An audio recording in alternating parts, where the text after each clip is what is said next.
سچ بتانا آئزہ، یہ تیرا کیا تھا نا سب، ورنہ اس بیچارے کی شکل ہی چیخ چیخ کر بتا رہی تھی کہ تو جھوٹ اور وہ سچ بول رہا ہے۔ آئمہ کے ہاتھ اب آئزہ کے چہرے پر تیز تیز چل رہے تھے اسے سنوارنے کو۔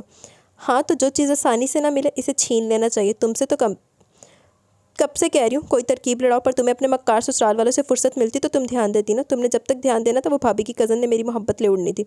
مرد کا کیا، اداؤں کا جال پھینکو فوراً شکار ہو جاتا ہے۔ علی کو بھی معافی مانگ کر منا لوں گی۔ تینوں تو ایسا کرے نا تینوں سارا تیری نگل جاوے۔ ارے کم بختو، سب کچھ بالا ہی بالا کر لیا، اب اپنی پھٹے ڈھول جیسی آوازیں بند کر کے اس قصے پر مٹی ڈالو، کسی نے سن لیا تو بازو الٹ سکتی ہے ساری۔ تائی جمیلہ جب اپنے بیڈ پر منہ کھولے بیٹیوں کے کارنامے سن رہی تھی ٹپٹ کر بولی، پر قیامت تو اندر آئی فلاح کے دل پر ٹوٹی تھی جس کا دل جیسے کسی نے مسل کر رکھ دیا۔ اپنے معصوم بھائی کی معصوم محبت کی گواہ تھی وہ، اور ظالمہ نے ایسا شب خون مارا کہ اس کی محبت تو لوٹی سو لوٹی۔ اپنے شوہر کی نظروں میں بھی آج اس نے محبت کی جگہ حقارت دیکھی تھی۔ علی کو برباد کرنے والوں نے اس کی زندگی بھی ساتھ ہی داؤ پر لگا لی تھی۔ اب وہ جتنا بھی کہہ سن لیتی، عمر نے کہاں اس کی بات کا یقین کرنا تھا جبکہ مقابل خود اس کی بہن تھی۔ سارا ٹبر ہی بغیرتاں تے لانتیاں دا۔ تم نے بہت برا کیا عائزہ، میں سمجھی تھی تم بدل رہی ہو، بدل گئی ہو۔ میری محبت اور محنت تمہیں بدل دے گی، پر عادات اور خصلتیں کبھی بھی نہیں بدلتی۔ لیکن مت بھولنا کہ بہت ساری چیزوں کے ساتھ محبت بھی ایسا جذبہ جو چھین کر اپنا نصیب نہیں بنا جاتا، یہ تو قدرت کی ودیعت کردہ اعزاز ہوتا ہے۔ تم نے جس گھر میں رہنا تھا اسی کو اپنی بدفعلی سے ٹکڑے ٹکڑے کر دیا۔ میرے بھائی کا شیشے جیسا نازک دل توڑا تم نے، وہ تمہیں کبھی بھی معاف نہیں کرے گا۔ تمہیں بد دعا نہیں دے رہی لیکن دعا بھی نہیں نکل رہی تمہارے لیے۔ جب آئمہ اور فلاح عائزہ کو علی کے کمرے میں چھوڑنے تو یہ سب فلاح نے بہت دکھ سے دیکھتے ہوئے سے تھکے قدموں سے اٹھ کر کمرے سے باہر نکل گئی۔ آئمہ مجھے لگتا ہے بھابھی نے ہماری باتیں سن رہی، اب کیا ہوگا اگر بھائی کو پتہ چل گیا تو؟ خوفزدہ لہجے میں کہتے ہوئے اس نے آئمہ کا ہاتھ جکڑ لیا۔ لانتی عورت، کچھ نہیں ہوگا، بس تم اپنی بات پر ڈٹی رہنا۔ جتنا میں فلاح کو جانتی ہوں عمر کو کبھی نہیں بتائے گی۔ تم بس علی کی خبر رکھو، ویسے بھی جتنا حسین تم لگ رہی ہو نا، اس نے سب کچھ بھول کر پٹ سے تمہارے قدموں میں گر جانا ہے۔ سچ؟ آئمہ کی تعریف پر ایک لمحے کو دل میں اٹھتا احساس ضیاء اور ملال دھل گیا۔ آئمہ کے جانے کے بعد چچا آئے تھے ایک بار پھر علی کے نہ کرتا گناہ کی معافی مانگتے ہوئے، کہا کہ وہ ان کی بہو بعد میں بیٹی پہلے، فکر نہ کرے، اس گھر میں کبھی بھی کسی قسم کی کمی یا کسی تکلیف کا سامنا نہیں کرنا پڑے گا۔ چچی بس ستے چہرے اور سرخ آنکھوں کے ساتھ چپ کھڑی رہی تھی، جیسے زبردستی آئی ہوں یہاں آنا چاہتی ہوں۔ اور علی سے خیال آیا کہ 11 بجے ان کا نکاح عمل میں لایا گیا تھا، 2 بج کے اس کا کہیں اتا پتہ نہیں تھا۔ اتنا بڑا اور غلط قدم جوش میں اٹھا تو لی، اب گھبراہٹ ہو رہی تھی۔ وہ کچن سے اپنے قمیض آستین اور گلے سے پھاڑ کر گئی تھی۔ اس نے دوپٹہ اپنے اوپر اچھی طرح پھیلا کر چائے بنائی اور سیدھی علی کے کمرے میں گئی۔ اب وہ اپنے بیڈ پر نیم دراز تھا، اسے دیکھ کر فوراً اٹھ بیٹھا۔ شکریہ بھائی، بہت بہت، امی سوئی ہوئی نہ ہوتی میں تمہیں کبھی زحمت نہیں دیتا۔ اس نے اس کے ہاتھ سے کپ لے کر سائڈ ٹیبل پر رکھا، پھر معذرت خواہ انداز میں کہا۔ عائزہ یکٹک اسے دیکھے گئی۔ کیا تمہیں کبھی پتہ نہیں چلا کہ میں کتنی محبت کرتی ہوں تم سے، کتنا چاہتی ہوں تمہیں سوچتے میرا دن گزرتا ہے، تمہیں آنکھوں میں بسائے بسائے رات گزر جاتی ہے۔ وہ کھوئے کھوئے انداز میں کہتی، اس کے پاس ہی بیڈ پر بیٹھ کے علی جو حیرت سے اس کی طرف یوں دیکھ رہا تھا جیسے کسی شوق میں جلدی سے اٹھ کھڑا ہوا۔ یہ کیا بےہود کیا عائزہ، میرے ذہن میں ایسی کوئی خرافات نہیں، میں نے ہمیشہ تمہیں آئمہ فلاح کی طرح ہی سمجھا۔ تم جا سکتی ہو، اس نے ناگواری سے کہا۔ کیوں علی؟ وہ جذباتی انداز میں کہتے ہوئے تیزی سے اس کے قریب آ گئی۔ مجھے غور سے دیکھو، ایسا کیا جو مجھ میں نہیں ہے، حرم میں ہے، مجھے اپنی زندگی میں شامل کر لو علی، بس یہ احسان کر دو مجھ میں تمہیں اتنی محبت دوں گی کہ تم بھول جاؤ گے اسے۔ اس نے روتے ہوئے اس کا بازو چھنچوڑا، اس کا دوپٹہ گر گیا۔ علی کو اس کو دیکھ کر یکا یک کسی خطرے کا احساس ہوا، وہ اسے ہوش و حواس سے آری لگی۔ اسی پل چائے وائے سب پھول کر وہ دروازے کی طرف لپکا۔ میں تمہیں ایسے نہیں جانے دوں گی، تمہیں حاصل کرنا میری زندگی کا اولین مقصد ہے، وہ کہتی اس کے پیچھے لپکی۔ کچھ ہی لمحوں میں پورا گھر اس کی چیخوں سے گونج اٹھا۔ یہ سب سوچتے سے کسی نے بے دردی سے بیڈ سے کھینچا، وہ علی تھا۔ پتہ نہیں کس پل کمرے میں آیا تھا، اس کے باروں سے بری طرح پکڑ کر اس نے گھسیٹ کر اسے نیچے اتار کھڑا کیا۔ عائزہ اس اچانک حملے کے لیے تیار نہیں تھی، لڑکھڑا کر رہ گئی۔ ابھی سنبھلنے نہیں پائی تھی کہ چہرے پر پڑنے والے زوردار تھپڑوں نے اس کے 14 طبق روشن کر دیے۔ اسی پر اکتفا نہیں کیا تھا، علی نے اسے بہت مارا تھا، اتنا کہ وہ خود تھک کر ہانپنے لگا۔ حیرت عائزہ کو خود پر ہوئی ہلکی سی تکلیف پر پورا گھر سر پر اٹھا لینے والی عائزہ نے اف کیے بغیر اس کی مار کو برداشت کیا۔ بہت محبت کرتی ہو نا مجھ سے، اتنی کہ مجھے حاصل کرنے کو مجھ سے میرا سب کچھ چھین لیا، میرے اپنوں کی نظروں میں گرا دیا مجھے۔ اب بھی کیا ہاتھ ہے تمہارے؟ کچھ بھی نہیں، تم مجھے تو کیا میری گرد کو بھی نہیں چھو سکو گی۔ ایسی سزا دوں گا تمہیں، علی کا نام ملا نا تمہیں، علی کو حاصل کر کے دکھانا، ساری زندگی ترستی رہوگی۔ میں اگر خوش نہیں ہوں تو تمہیں بھی کوئی خوشی نہیں دوں گا اپنی ذات کے حوالے سے۔ انسان انتہائی قدم اٹھانے سے اس وقت ڈرتا ہے جب اسے اپنی کسی قیمتی متاع کے چھننے کا ڈر ہوتا ہے۔ میرا سب کچھ تم لوٹ چکی ہو، اب میں ہر قسم کے ڈر و خوف سے آزاد ہوں۔ جا کر اپنے عزت مآب چچا کو بھی بتا دینا بے شک۔ اس کے بازو کو مضبوطی سے جکڑے علی نے اس کی آنکھوں میں آنکھیں ڈال کر خوفناک لہجے میں کہا۔ عائزہ لہجے کی سنجیدگی اور انداز پر بری طرح لرز کی، اپنے حسن سے متاثر کرنے کے معافی مانگ کر منا لینے کے سارے دعوے دھرے کے دھرے رہ گئے۔ اس کی حقارت سے صوفے پر دھکیلتا وہ الماری میں سے بیگ نکال کر اپنے کپڑے نکال کر اس پہ ٹھونس رہا تھا۔ عائزہ کچھ دیر پھٹی پھٹی آنکھوں سے صوفے پر پڑی اسے ایسا کرتے دیکھتی رہی، پھر تیر کی تیزی سے اٹھ کر اس کے پاس آئی۔ علی ایسا مت کرو، میرا عمل برا تھا، غلط تھا، مجھے تسلیم ہے، پر یقین کرو میں تم سے بہت محبت کرتی ہوں۔ ایسا تصور ہی مجھے بے حال کر دیتا کہ میں تمہیں کسی اور کے ہمراہ دیکھوں۔ ایک بار مجھے معاف کر دو، یہ دیکھو میں ہاتھ جوڑتی ہوں۔ تینوں چھتر مارے پھڑ کے۔ وہ زور زور سے روتے ہوئے کہنے لگی، میں اگر تمہیں کچھ کہہ نہیں رہا تو اس لیے کہ تمہارے ناپاک خون سے ہاتھ نہیں رنگنا چاہتا، بس اس کے علاوہ مجھے تم سے کوئی بات نہیں کرنی۔ یہ کہہ کر بیگ اٹھا کر کمرے سے نکلتا چلا کہ وہ یہ سوچ کر نکلا تھا کہ اس نے اب دوبارہ یہاں قدم نہیں رکھنا۔ لاؤنج میں صوفے پر پاؤں اوپر کر کے کسی غیر مرئی نقطے کو دیکھتی رئیسہ بیگم کو دیکھ کر اس کے قدم بے ساختہ سست پڑے۔ دونوں ماں بیٹے کی نظریں ایک دوسرے سے ملی۔ کچھ ہی لمحوں میں پورا اونچا لمبا مرد ماں کے گلے لگ کر پھوٹ پھوٹ کر رو رہا تھا۔ احساس زیاں کی اس قدر شدید تھا، سب کچھ جانتے بھی ماں کی مجبوریوں کو جان کر بھی گھر چھوڑ کر جا رہے ہو۔ اپنی ماں کی زندگی میں ایک اور ناکردہ گناہ درج کرانے کے لیے راتوں رات بیٹے کو بھگا دیا۔ اس کے بیگ کو بغور دیکھتے ہوئے رنجیدہ سی بولی، علی تڑپ ہی تو گیا، وہ ان کے قدموں میں آ کر بیٹھ گیا۔ ساری زندگی اپنی برباد کی تھی، اپنی اولاد دی اور ایک تھی بچانا دونوں تھیاں دی جاڑی ایسی عورت نے اپنے بزدلی دے وچ ہن تے پتر نوں وی جاڑن لگی۔ آپ کا بیٹا آپ کا قربان امی، آپ کی اس در بردردی کے خوف نہیں تو مجھ سے اس قیامت نامے پر سائن کرائے، ورنہ آپ کے مجازی خدا تو ایک طرف دنیا کی کوئی طاقت بھی مجھے اس توق کو زبردستی گلے میں ڈالنے پر مجبور نہیں کر سکتی تھی۔ وہ ان کے ہاتھوں کو پکڑ کر بے قراری سے بولا، میں یہاں رہا نا امی تو اس نے بچنا نہیں ہے میرے ہاتھ سے۔ اس کو دیکھ کر مجھے اپنی حد کا احساس سوا تو روتا ہے، لہو کی جگہ شرارے دوڑنے لگتے ہیں۔ مجھے مت روکے امی، تمہارے ابا نے پرسوں تمہارے ولیمے کی تقریب رکھنے کا ارادہ کیا، عذر یہ ہوگا کہ ان کی اچانک خراب ہونے والی طبیعت کے پیش نظر نکاح کو فارغ کرنا پڑا، جبکہ عزیز رشتہ داروں کو مطمئن کرنے کی غرض سے یہ فنکشن ہوگا۔ ہمیشہ کی طرح اس بار بھی تمہیں سمجھانے کے لیے انہوں نے میرے کمزور کندھے پر یہ بھاری ذمہ داری ڈالی ہے۔ شاید تم سے اسی اقدام کی توقع تھی نا، اس لیے پیش کی بند باندھ دیا۔ وہ تو پریشانی کے ہمارے نیند نہیں آ رہی تھی تو یہاں آ کر بیٹھ گئے، ورنہ تم تو ماں سے ملے بغیر ہی چلے جاتے۔ اس دن ان ماں بیٹے نے وہ رات وہیں بیٹھ کر دکھ سکھ روتے گزار دی۔ مصیبت اور آزمائش میں صبر کرنے والوں کو اللہ پسند کرتا ہے بیٹا۔ کوئی بھی قدم اٹھانے سے پہلے سوچ لینا کہ جو لڑکی چاہے جس طریقے سے بھی تمہارے نام سے جڑ کر آج یہاں آئی بیٹھی ہے، اس سے تمہارے کئی خونی اور دلی رشتے بندھے۔ اس کے گھر میں تمہاری 2 بہنیں ہیں بچے۔ تمہاری سچائی کو میرا اللہ جانتا ہے، تمہاری ماں جانتی ہے۔ ایک دن میرا اللہ باقی لوگوں پر تمہاری سچائی واضح کر کے تمہیں سرخرو ہونے کا موقع ضرور دے گا۔ وہ اس کے گھنے بالوں میں انگلیاں پھیرتی سے زندگی جیسی کٹھن چیز سے نبرد آزما ہونے کی سنہری گر بتاتی رہی، جو وہ خود پر آزما چکی تھی۔ تھکے ہارے اعصاب ماں کی گود کی گرمی پا کر پرسکون ہو کر اپنے سارے دکھ ماں کے دل میں منتقل کر کے وہیں سو گیا۔ رئیسہ بیگم نے اذانوں کی آواز پر اس کا سر آہستہ سے کشن پر رکھ کر منتقل کیا اور نماز کی گھر سے اٹھ کھڑی ہوئی اور اللہ کے حضور اپنے بچوں کی خوشی اور اپنے گھر کی سکون کی دعا لے کر، تم کسی بھی خوش فہمی میں مت رہنا، میں اپنی ماں کا حکم میں جان دے کر بھی مان سکتا ہوں، اور میری ماں کا حکم ہے کہ مجھے ابھی یہاں رہنا ہے۔ تو میں وضاحت اس لیے دے رہا ہوں کہ میرے حوالے سے کبھی بھی کسی ہلکی سی خوش فہمی کو بھی جگہ مت دینا۔ تمہارے حسن سے متاثر ہونا تو ایک طرف، کسی فطری جذبے سے مغلوب ہو کر بھی کبھی دل نے مجبور کیا تو میں خود کو اسی وقت ختم کر لوں گا۔ ویسے بھی جذبات بھی وہیں ہوتے ہیں جہاں محبت ہوتی ہے۔ میں تم سے محبت تو ایک طرف، نفرت کا رشتہ بھی رکھنا نہیں چاہتا۔ اس کی حقارت سے کہنے پر عائزہ کی آنکھوں سے بے اختیار آنسو بہنے لگے۔ حرم کو تو احمد حسن کی کال سے ایک شوق سا لگا۔ وہ 3 دن اپنے ماموں کے گھر جانے کی وجہ سے علی سے رابطہ نہیں رکھ پائی۔ خود علی نے بھی گھر پر موجود ہونے کے باوجود پتہ نہیں کیوں کال یا SMS پر رابطہ نہیں کیا، اور آج واپس لوٹتے ہی جب وہ علی کی خبر لینے کا پورا پروگرام بنائے بیٹھی تھی، اس کے ابو سلیم صاحب کے پاس پپا کا فون آیا اور انہوں نے خوشی بھرے لہجے میں روح فرسا خبر سنائی جس نے اس کے جسم سے روح نکال کے رکھ دی۔ ابو اسی حوالے سے امی کے ساتھ بیٹھ کر پروگرام بنا رہے تھے جب وہ بے قراری سے اپنے کمرے میں آئی اور سیل اٹھا کر تیری سیلی کا نمبر ملا، نمبر پاور آف ملا۔ اس نے آنسو سے بھری آنکھوں کو بے دردی سے صاف کرتے فلاح کا نمبر ملایا۔ کافی دیر بیل جانے کے بعد جب وہ مایوس ہونے لگی، دوسری طرف سے کال پک کر لگی۔ ہیلو، یہ تم ہو فلاح؟ یہ ابو کیا کہہ رہے ہیں؟ ایمرجنسی میں علی کا نکاح کرنا پڑا، ان کی طبیعت خراب ہو گئی تھی، اب کل ولیمہ۔ وہ آنسو اور بھرائی ہوئی آواز میں بمشکل بولتی ہوئی ضبط کرتے تیز بولتی چلی گئی کہ شاید فلاح بھی تردید کر دے کہ ایسی کوئی بات نہیں ہے کہ تمہیں غلط فہمی ہوئی ہے، جبکہ دوسری طرف مسلسل خاموشی پر اس کے دل کی دھڑکنیں جیسے ساخت ہونے لگی تھی۔ حرم، دوسری طرف سے فلاح کی تھکی اور ہاری ہوئی آواز آئی، تم نے جو سنا بالکل ٹھیک سنا ہے۔ کیوں اور کیسے ہوا یہ سب نہ تو ہم خود ابھی تک جان پائے، نہ تمہیں بتا سکتے ہیں۔ شاید تقدیر اسی کو کہتے ہیں، ابھی مزید بات کرنے کی نہ ہمت ہے نہ سکت، بعد میں بات کروں گی۔ مزید کچھ کہے سنے بغیر اس نے کال کاٹ دی۔ امی ابو نے اس کو بتھیرا کہا کہ وہ بھی ولیمے میں شرکت کرے، ورنہ رئیسہ فلاح اور خود علی کتنا ناراض ہوگا۔ وہ طبیعت خرابی کا بہانہ کر کے پڑی رہی، ویسے بھی اس کا نڈھال اور تھکا ہوا انداز انہیں اپنے ساتھ لے جانے پر مجبور نہ کر سکا۔ واپسی پر وہ کچھ الجھے ہوئے ضرور تھے، دونوں بظاہر سب کچھ ٹھیک نظر آنے کے باوجود مجھے یوں لگا جیسے سب کچھ ٹھیک نہیں ہے وہاں۔ بھائی صاحب گرچہ بہت خوش تھے، پر رئیسہ اور فلاح کے چہرے پر وہ خوشی نظر نہیں آئی جیسی عموماً اس موقع پر ماں بہنوں کے چہرے سے چھلکتی ہے۔ حرم کی امی کا انداز کچھ کھوجتا ہوا تھا۔ ارے تم عورتیں بھی بال کی کھال اتارنے کی ماہر ہوتی ہو، بتایا بھی تھا کہ بھائی صاحب کے دل میں اچانک درد کیا اٹھا تھا کہ بس بیٹے کے سر میں سیرس دیکھنے کو مچل گئے اور فوراً نکاح کروا کے دم لیا۔ لیکن رئیسہ اور فلاح ٹھہری ماں اور بہن، جن کے اکلوتے بیٹے اور بھائی کی شادی کے ہزاروں ارمان ہوں گے، تو بس یہی وجہ ہوگی اور کیا ہو سکتی ہے۔ سلیم صاحب نے اپنی بیگم کی تشویق کرائی، پھر بھی مجھے دلہا دلہن سب کسی ڈرامے کے کرداروں کی طرح لگے جنہیں زبردستی لا کر سٹیج پر بٹھا دیا جائے۔ نہ کوئی نئی شادی کی خوشی اور مخصوص چمک کا تاثر، بس پورے فنکشن میں بھائی صاحب کے علاوہ مجھے دلہن کی ماں اور بہن خوب چہکتی نظر آئی۔ فلاح بھی گمسم سی آ کر ملی، اور حیرت تو مجھے اس وقت ہوئی جب حرم کا بھی اس نے نہیں پوچھا، سرسری طور پر ہی۔